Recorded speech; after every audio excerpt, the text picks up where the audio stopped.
네, 교수님 안녕하세요. 3학년 주반 김민서입니다. 네, 오늘 9월 24일이고 텔레 실습하고 텔레 이론 들었는데 텔레 이론 동영상 발표 시작하겠습니다. 네, 지금 보이신 거는 SAT와 오늘 처음 배운 거는 SAT와 핸드 빌링의 차이점에 대해 설명하라고 하셨습니다. SAT는 리치랩이나 각진 부분에 사용할 수 없고 나이프 엣지에만 사용할 수 있는 단점이 있습니다. 그리고 핸드밀링은 작업 시간이 길고 정교한 작업과 지식이 요구되며 고도의 집중력이 필요하고 이 두 가지의 차이점은 SAT는 돈도 적게 들 뿐 아니라 작업 시간이 적게 요구되며 정교한 작업을 핸드밀링에 비해 더 요구되며 고도의 집중력이 핸드밀링에 비해 덜 요구되며 전체적으로도 균일하게 밀링할 수 있는 장점이 있습니다.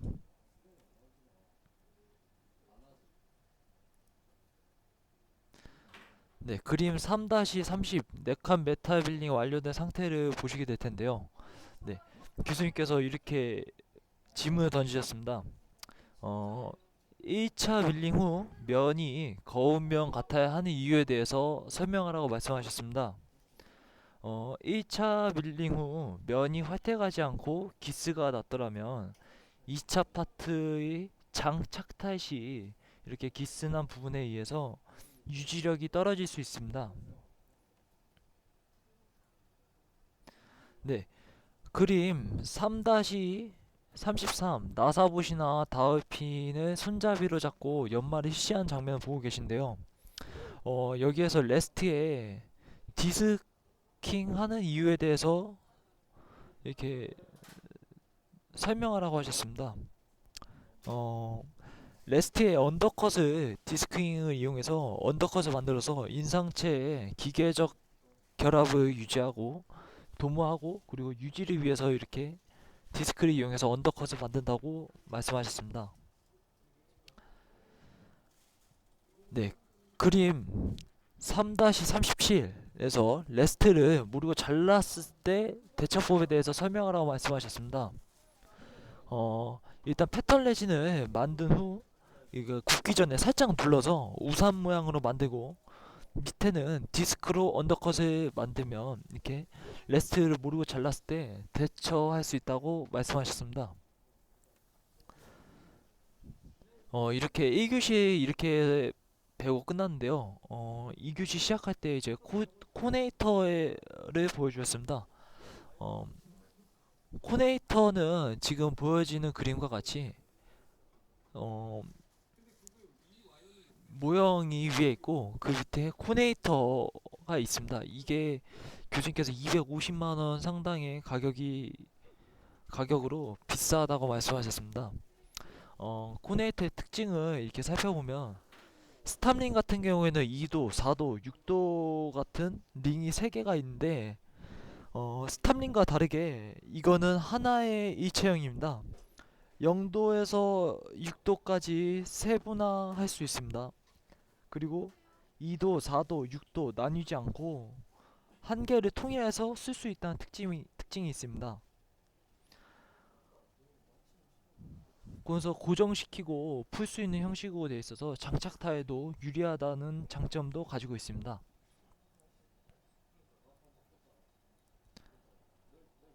네, 그리고 내외관을 금속으로 하는 이유에 대해서 설명하라고 말씀하셨습니다. 탄성 변형을 이르 탄성 변형을 하는 물질이어야 유지력을 도모할 수 있다고 교수님께서 말씀해 주셨습니다.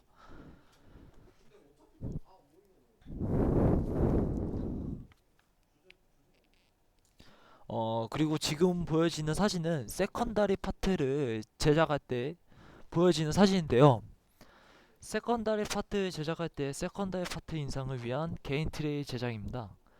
어, 프라이머리 파트 제작 시 이용되었던 작업 모형을 토대로 통법에 의하여 세컨더리 파트 제작을 위한 개인 트레이를 제작합니다. 이렇게 보여지는 사진 6가지가 그 사진들이고요.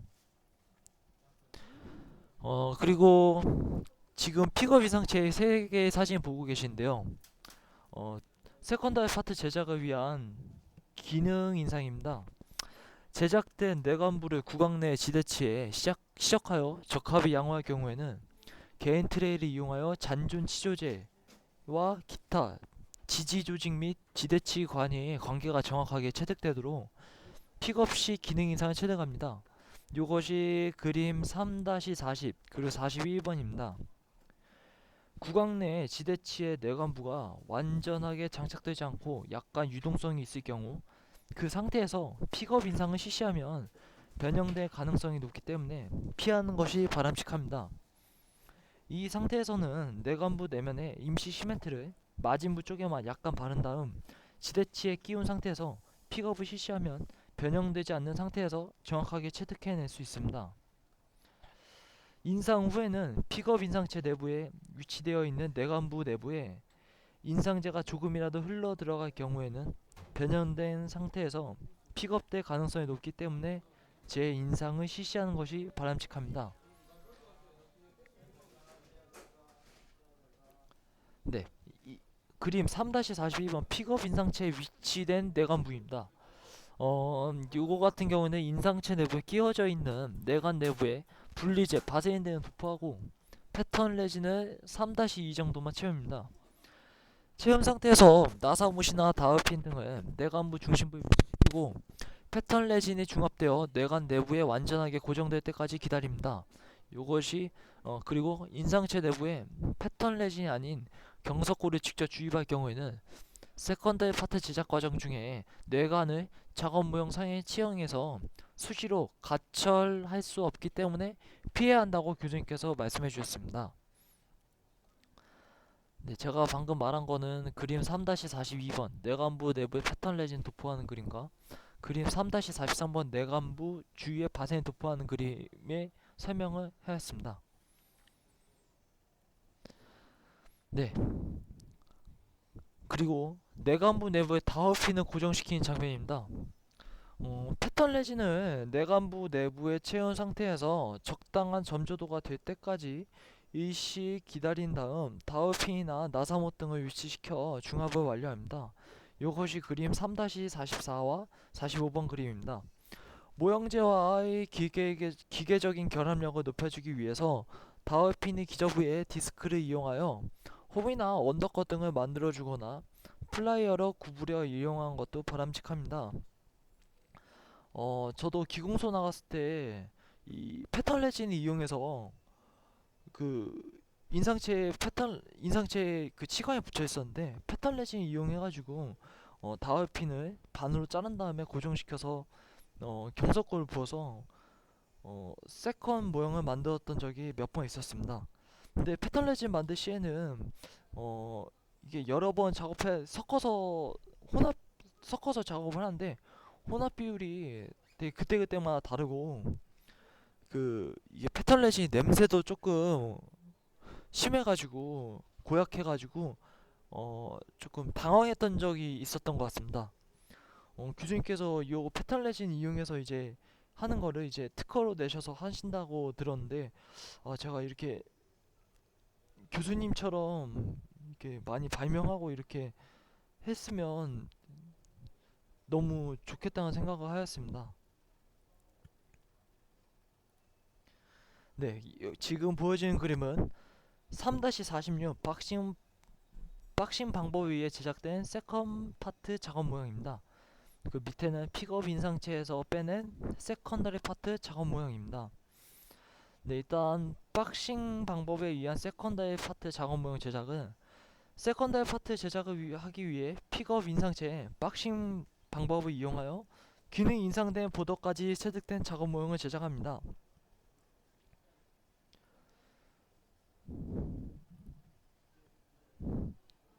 네, 그리고 모델 트리머에 의한 모형 다듬기 완료한 다음 내관부 교환면의 다듬지가 연마를 시행하게 됩니다. 픽업 인상체에 대해서 기계적인 유지력을 발휘하여 빠져나오지 않도록 하기 위해서 내관부 교환면 부위에 부착되어 있는 잔류 주입선을 잘라내고 마무리 연마를 실시해야 합니다. 그 내관부 교환면 부위에 잔류되어 있는 주입선을 보고 계시고요. 그리고 중간 라인은 작업 모형 상의 패턴 레진 상에서 빼낸 내관부를 보고 계십니다. 그 세 번째 줄은 내관부 교환면이 마무리 다듬지가 연마된 상태를 보고 계십니다.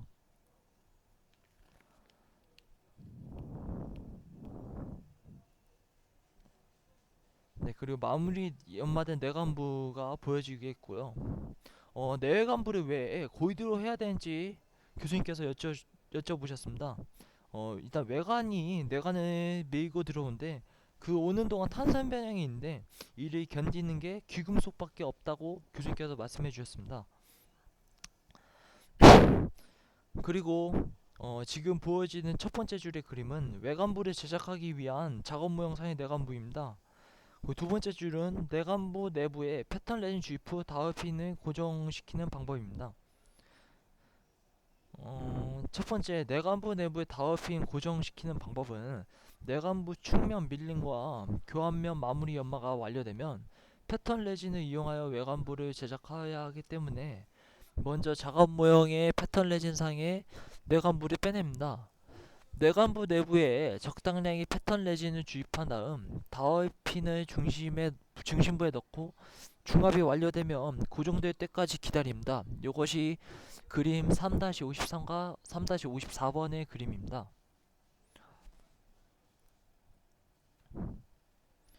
그리고 내관부 외부에 패턴 레진을 축성시킵니다.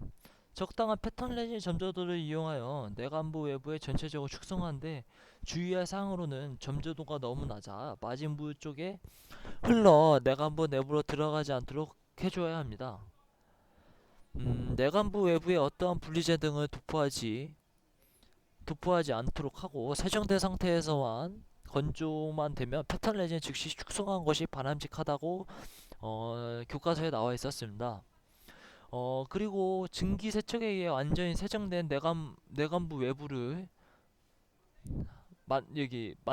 만들어질 수 있고 내관부 외부에 전체적으로 패턴 레진 축성하고 패턴 레진 축성 후 중압이 완료되고 이렇게 내관부 외부에서 패턴 레진이 분리하게 되는데 중압이 완전히 완료되면 플라이어로 다워핀을 단단하게 꽉 잡은 상태에서 무딘 조각도나 변연물을 한 번에 밀어내주면 쉽게 분리된다고 교수님께서 말씀해 주셨습니다. 그리고 외관부의 패턴 레진상 두께 조절입니다. 중압이 완료된 패턴 레진상을 연마기구를 이용하여 적당한 두께로 조절한 다음 연장된 마진부를 다듬질합니다. 패턴 레진상을 적당한 두께로 조절하고자 할 경우에는 얇은 부분이 있는 경우에는 왁스 없이 참고할 수 있도록 표시해주고 증명하면 됩니다. 그리고 내관부와 패턴 레진상과의 유지력 점검하게 되는데 두께 조절과 마진부 다듬질이 최종 완료되면 패턴 레진과 내관부와의 유지력을 수작업을 통해 측정해 보아야 합니다. 측정 방법은 내관에 패턴 레진을 끼운 상태에서 손으로 패턴 레진을 잡고 다워핀을 잡아당겨 보면 손의 유지력의 정도가 감지됩니다. 측정 결과 유지력의 강도가 약할 경우에는 패턴 레진은 다시 제작하는 것이 바람직합니다. 유지력 점검이 완료되어 분리된 패턴 레진상과 내관부를 보여지게 될 거고요. 그리고 지금 여기 보여지는 그림은 첫째 줄은 작용과 반작용 원리에 이용한 패턴 레진상에서 분리된 내관부를 보여지게 된 거고 두 번째 줄은 패턴 레진상에서 분리된 내관부를 보시게 된 겁니다. 일단 패턴 레진상에서 내관부를 분리하는데 다워핀을 이용한 내관부에서의 패턴 레진상 제작이 완료되면 작용과 반작용의 원리인 충격요법을 이용하면 이중 간에 쉽게 분리됩니다. 분리 방법은 플라이어로 다워핀을 완전히 꽉 잡은 상태에서 망치로 몇 회 반복적으로 때려주면 내관부가 쉽게 레진상에서 분리된다고 교수님께서 말씀해 주셨습니다.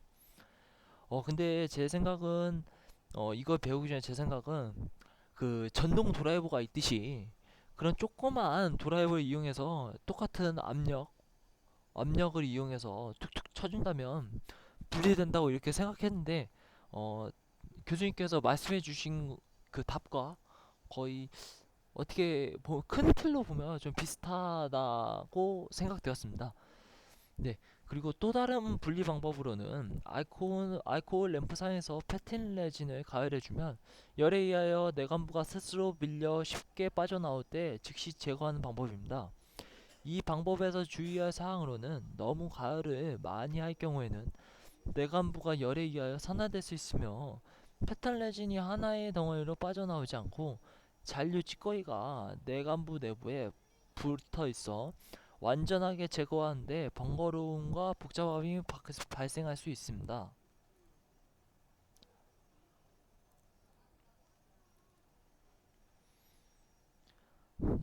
그래서 작업모 영상의 내관부의 패턴 레진상을 시작한 사진입니다.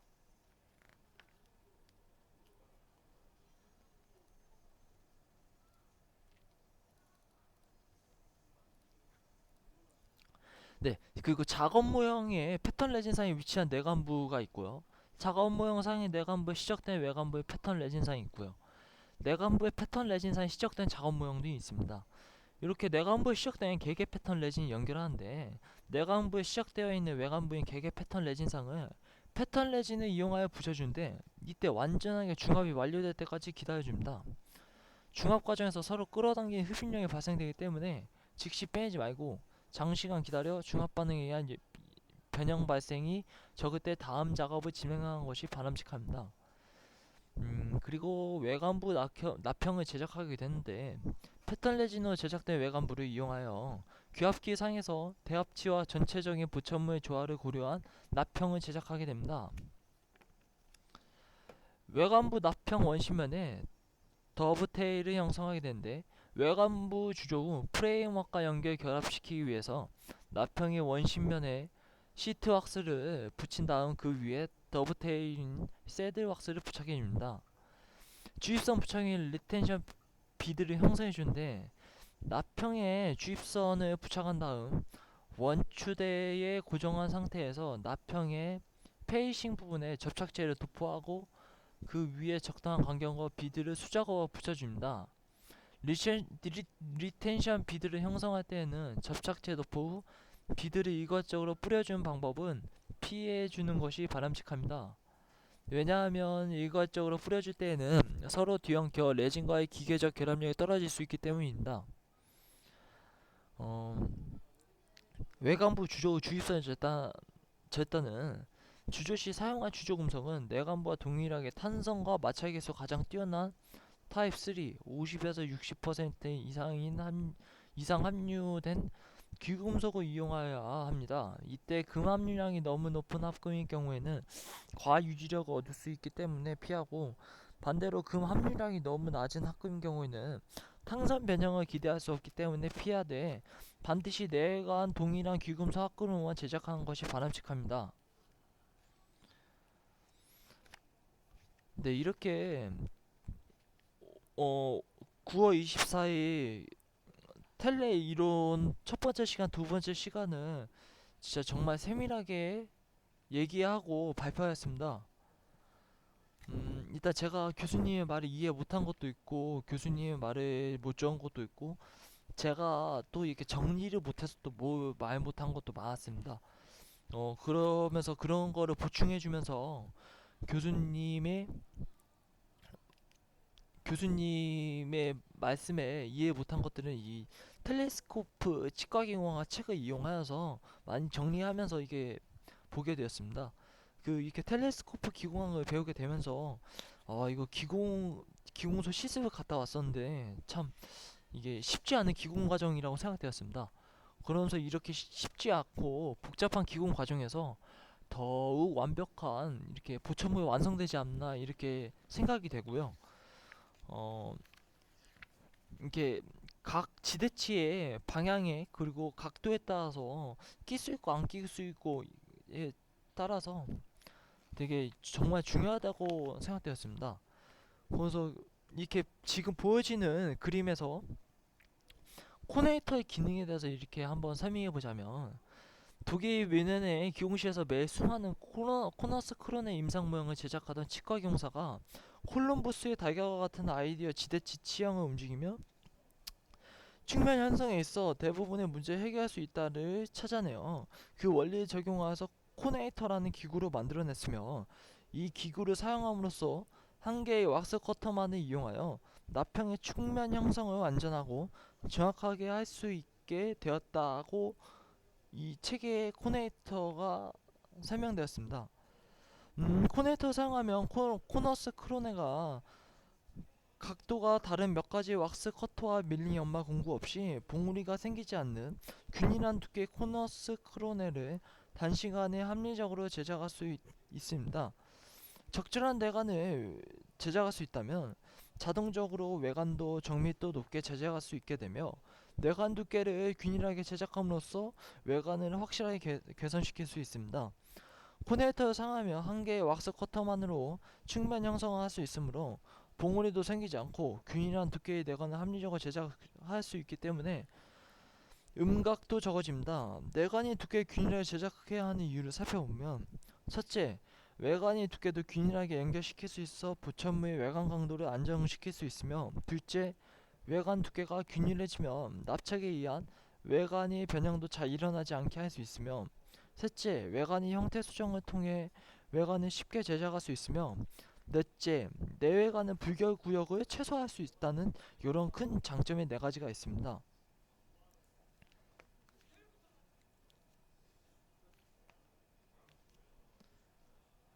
네, 이렇게 해서 오늘 배운 것을 다 정리를 하고 발표를 하였습니다.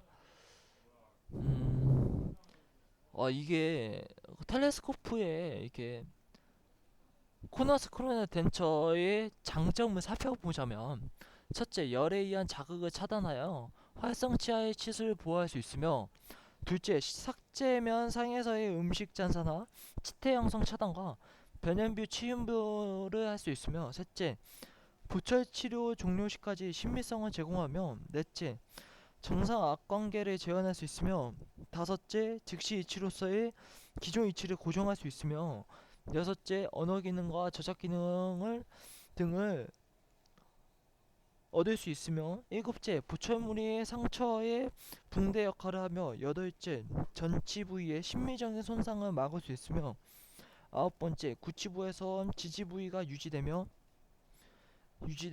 저장 능력이 부분적으로 확보되며, 열 번째, 무치약 치료도기가 혀나 뺨 근육으로 인한 압력으로부터 보호되며, 열한 번째, 저작근의 긴장도와 저장력이 거의 변하지 않으며, 열두 번째, 스프린트에 의한 부목 효과로 수직 및 수평 방향으로의 치아 동요를 예방할 수 있는 장점을 가지고 있습니다. 네, 이렇게 해서 이치의 임시보천무의 장점을 살펴보았습니다. 이렇게 해서 2013년 9월 24일 3학년 비반 김민원 텔레 이론 동영상 발표 마치겠습니다. 교수님 감사합니다.